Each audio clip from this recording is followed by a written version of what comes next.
everyone, welcome back to another episode of Galaxy Gardens. My name is Chrissy and I'm outside scoping out a spot for some garlic.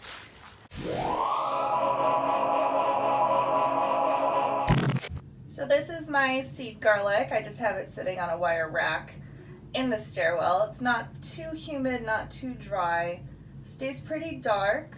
And I stored my seed garlic in here last year, did just fine. I think last year we had around 175. This year we're growing about 150. So I have 3 bundles of the garlic I've saved, as well as 2 new varieties we're gonna plant this year. We're gonna be planting in a few different raised beds today, and I just need to figure out which ones it's gonna be. While I'm out here, I'm also gonna go get some eggs. We're gonna do garlic in multiple raised beds for now, and so when it grows in next year, it's gonna act as an additional pest control. So last year we put everything all in one bed, which was fine, you know, I didn't mind it, but now I'm going to break it up. So we're gonna have at least 5 beds, maybe 10 beds with garlic in it, depends how I break it up. Hello ladies. Hi Gunther. Beautiful as always. I think out of all of our girls, Gunther is the smartest. She was watching me make some videos yesterday and she was looking at the back of the phone and the front of the phone and being like, oh, what's that? She's also the lookout. She's also the lookout. Anyways, 5 eggs today. I'm gonna snag those and we're gonna go plant some garlic. Hey Gunther. Okay, so first things first, and you can see my very fancy herb drying station behind me. If you follow my Instagram, I've had some updates there. We also have some tomatoes from this year that are still ripening. Those are the last. Everything else is pretty much frozen at this point. So first things first, let me tell you what kind of varieties we have. So I have a couple of new ones that I'd like to show you for this year. I wanted to incorporate some new ones because I just wanted to, diversify the varieties I have. Some of the new ones I got was a purple glazer and relatively small head. I got some German Hardneck. It's a German red variety. And then I have the 3 varieties that I've been growing. So a couple years ago, I got a Chesnick red, and the flavor on these is just amazing. These have been sitting out, so the purple on the skin has calmed down a little bit, got a little bit washed out. When these are really fresh and like right when you cure them, it has beautiful, beautiful purple striping. Really flavorful. And then I have 2 varieties that I'm not actually sure what they are. So I have one that I call the brown variety because it has a brown skin on it. And I have one I call a yellow variety because the skin is more of like a brownish yellow. And that's not this outer layer, it's when you actually take the cloves off of it. What I want to say, one of them was supposed to be a German white, and one of them was supposed to be a like a larger garlic variety. I'm not really sure what they are. I've been growing garlic, I want to say since, when did I move into that apartment? Maybe like 2015. And that's just been my favorite crop to grow. So those are the varieties that I'm gonna grow, and I'll show you how I take them apart because you really wanna be careful about it when you're getting them set up to grow. So I've opened up this purple glazer and some of the cloves were already separated, which is helpful. So this is what you want. This is the final product you want. You still want the skin on the clove, no damage to that. You want it to be relatively close. And as you're separating it from the head, this one's already starting to come apart. You want to be careful because parts that can rip off are at the bottom in here.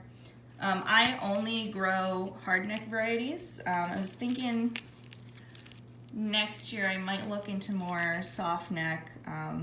Although in my experience, my hardneck varieties tend to last up to a year in my cabinet. Apparently, soft neck varieties do even better. So you want to be really careful as you're separating them. I got myself a paring knife, which I'm going to go through with the ones I've saved. And pretty much want to gently score in between, and you're really trying to get just that outer papery layer score, not the actual papery layer around the cloves. And then you're going to separate them. So when they've been sitting out for a while, or when you're not careful, this happens. So you can see here there's a split, and that just opened right up.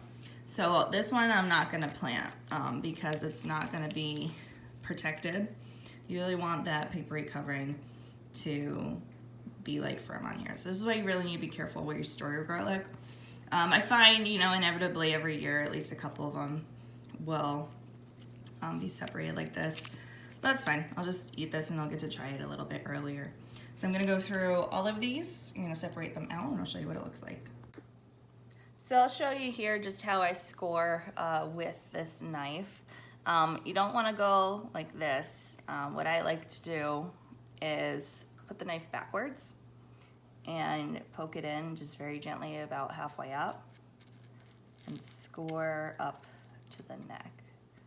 And I'll do this all the way around, just very, very gently, just to score the outside of that paper. And everyone does this differently. This is just how I like to do it. And then as I go through, you'll gently remove and you'll be able to see the areas to separate. And if you have nails, you can continue it down because your nails hopefully are not going to score the actual paper around the cloves. Okay, so as you can see, we've removed the paper. Don't fight it if the paper is a little bit stuck. Okay, just gently go around. So now you can see it's relatively separated. You can gently pry it. And then from here, you know, again, don't fight it. So do the best you can. It's not always going to be perfect. I bought this particular variety, this purple glazer, so I'm not familiar with how it was cured. There you go, gently just remove that. And if you get any splitting, honestly, it's not worth trying to salvage the clove. It's just gonna rot. That's why you want the papery covering around. So you can see this one, there's a couple stuck there. You can try to remove it if it wants to cooperate. And if it doesn't cooperate, let's go around here. There you go. So this one, it was just stuck too close together. This one, I'm not gonna plant. I mean, you could still try to plant it. What I'm gonna be putting down with these is some bone meal, which will be helpful. I mean, it never hurts to experiment, right? So if you have any that are busted open like this, plant them anyways. I'm just letting you know it's a higher likelihood that they'll rot in the ground. But I'm one for experimenting. So, and I'm trying to not plant like all the garlic in the world this year. We really don't need that much. This is another one, like something like that. I wouldn't say like you'll have the highest likelihood of getting garlic from it, but you can still experiment. So very gentle. I don't expect this much splitting to happen on my own garlic that I cured. But I'll let you know what the final count is. We'll go put it outside. All right, so already, right now I've moved on to the German red. Already this is just a head of garlic that's in better condition than the other one.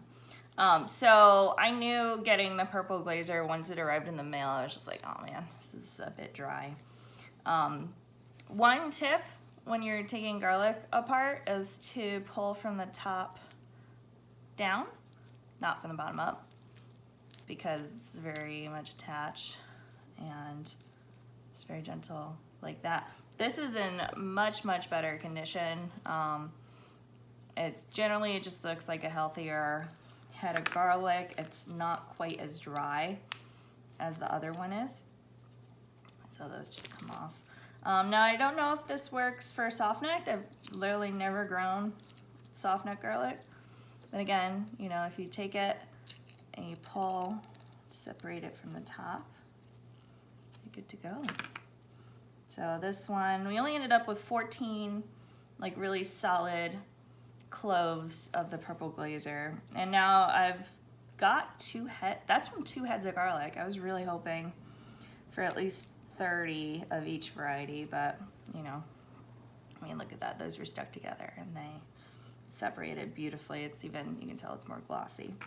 So just another tip as you're going through. We'll see how much I end up with this. Okay, so I finished separating all the cloves. I'm gonna show you what it looks like because it's pretty cool to see all the differences when they're all like right next to each other. All right, there is everybody. So I'll start from left to right. Here, so last year, I dubbed this the yellow variety because when I planted it, it had a very like yellow clove. And it's kind of interesting. So now just looking at it this year, and I was very attentive to make sure I had the varieties separated correctly. It's also pretty brown. And then if you go over here to the one that had more of a brown clove, let's see if I can get that. There you go. It's like a light brown, almost a tan. So it's kind of interesting. I still don't know which one is like the giant garlic variety and which one is the German white. So if you have a good eye for garlic, please let me know. As expected, all the varieties that I grew, none of them split when I was taking them apart. And I attribute that to this because I stored them still attached to, I guess you could call it their stalk that goes up through the middle. So like I said, I grow hardneck, which just means you have this kind of central leader going up. So because of that, they didn't dry out quite as much as the garlic I bought, which were already trimmed down to just the bulb. So all in all, was it 31, 31, 32? What was that? 94 plus 14, 108. Let's see, 118, 128, 130 plus 6, so 136. All right. So potentially 136. I was hoping for 150, but we didn't get quite as many cloves out of the 2 that I purchased as I was hoping I would get. The German red was closer. I was hoping for at least like 30 cloves out of each order. But honestly, once you start growing it yourself, like, just keep growing it yourself. Your stock is just going to be much healthier and much more reliable. I really wanted to hit that 150 mark, so what I'm gonna do is go and dig into my kitchen garlic supply and just have a little mishmash of unlabeled varieties, just, you know, so I can hit that 150 goal for next year. So this is just one of my bottom kitchen cabinets. This is where I store my onions and all my garlic. So another reason why I wanted to order new seed garlic this year is just because the heads came out pretty small on my most recent harvest, but the cloves were still pretty big, and I would like, you know, big heads with big cloves. So I mean, look at that, that's only 4 cloves right there. So I'm not gonna dig in too much here. I think what I'm gonna do These ones with the stripes are very clearly chestnut red. I don't have any other purple varieties at the moment except for what I literally just bought. So what I think I'll do is grab not these because they're pretty small, but instead some of these with the bigger cloves on them. And probably no more, let's see, if I'm around like 130, 136 right now, probably take like 4 of those and just see how much we get. All right, so I ended up just using 5 random cloves. I really think this is probably a mixture of the brown and yellow variety. That's okay. I made myself a note. It's not for seed, just to eat. I'm the kind of person, if I don't write it down, it doesn't exist. So that's why I put the numbers on here too. So now we have a minimum of 150 going in, potentially 156 if these ones that split don't rot. So let's go outside and we're gonna go find some spots for these. While we're back outside, I went and I selected the different beds we're gonna put the garlic in, and that was not an easy choice at all. So I knew I did want to put it in these 2 middle ones, but then I really couldn't decide how I wanted to distribute the rest of them through these. So I decided not to put them where the potatoes were last year. You can plant garlic after potatoes. I just wanted to fill these beds up a little bit more before I plant anything in them. So I decided I'm going to put it with the herbs. And for all the garlic I'm going to put in, I'm actually going to do some strips in the middle or the sides of each bed. So I just chose the ones I felt had the most soil in them. Unfortunately, this cosmos has got to come out because garlic is more important to me. So we're going to put some in the middle of that one, as well as where the tomatoes were, well, where the eggplants were. I am going to put the potatoes actually on this side next year, but not with the garlic. I'm going to do like in every other bed situation. We're just going to switch it up. And then I think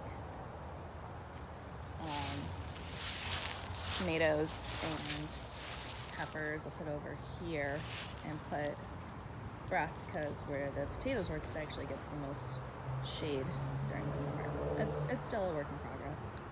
Let me get these beds cleaned up a bit, and I'll show you how deep we're going to plant them and what amendments I'm going to add in.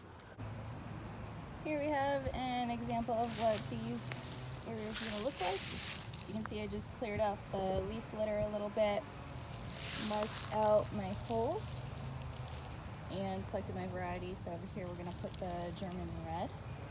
And you really want garlic to be about 4 inches apart, and we're going to plant them 2 inches deep.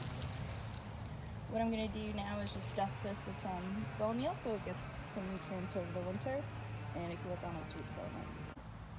With this being dusted with bone meal now, and bone meal provides phosphorus, which is very good for root development, which is what you want in winter. I'll show you what we're going to do. So you're going to take 1 clove. See if I can get this in focus. There we go. So you're going to take 1 clove and you're going to plant it pointy side up. So let's just start here at the corner. We'll put it in, push it down, and you're going to want about 2 inches of soil over it. Now, I'm also going to be adding about 5 inches of straw mulch as well, which is going to go ahead and cover all of this and will break down over the winter too, so that'll add to what's over it. So I'm going to go ahead and put in another one. And they're pretty easy, and if you have really fluffy soil, then you can just push them in, no problem. There you go, 2 done, about 20 to go, and I'll show you the other beds. Okay, so this little patch is done. Added a little extra bone meal on top for good measure, and What I like to do when I plant garlic, if it's gonna rain, I won't water them in. I don't think we're supposed to get more rain for a few days. So I'll just do a very like watering, like, you know, when you transplant stuff. And I'll cover it with straw, and that's it. I do typically have a like 99.5 or 100% success rate with planting garlic every year. I mean, like you saw with some of my other cloves, they might come out a little bit smaller, but they do come up. So these I've spaced out a bit more than I did last year. Last year I really pushed it with like a 3-inch spacing. This is like a 4 to 5-inch spacing, just to give them room to develop more of a bulb if they want to. So I'm gonna finish all these beds, pull out this straw, and I'll show you next step.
We'll fill that water up.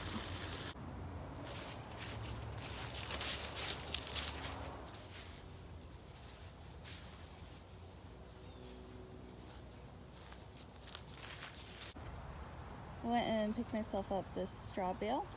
We're only going to use about a third of it for the garlic, but that's okay. The rest is going to be saved for mulching over the strawberries and given to the chickens. So it's going to go to good use.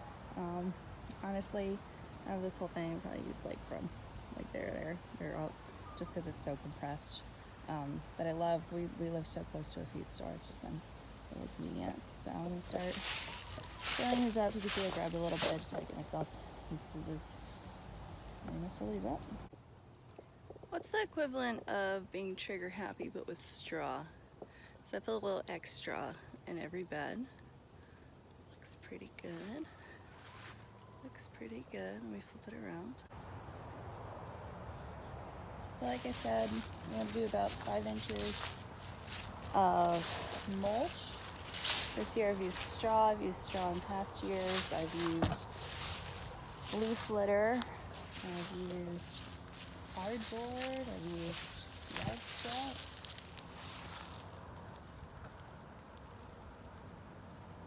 That's pretty nice. Since there isn't that much straw left, I'm gonna give a little pile of it to the chickens and still save some of it for the strawberries. Thanks for joining me today. I hope you're getting out there and planting your garlic. People plant them at all different times. I believe one of the more popular recommendations is to do like 3 to 5 weeks before first frost.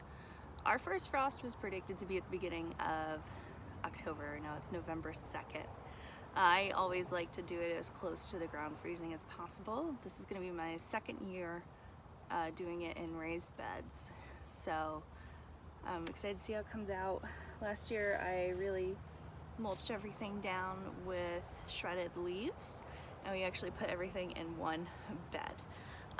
So now I've dispersed it into multiple beds, and also not in the one that I used last year. It's very important to rotate your crops as you go through. If you haven't put your garlic in yet, definitely go and do that before the ground freezes. If you're growing hardneck, this is my tried and true method every year. I haven't grown any softneck varieties, but I might be trying that next year. I'll see everyone again next week on Tuesday with a new video. You can also follow me on Instagram or TikTok at The Galaxy Gardens. Please like and subscribe, and we'll see you next time.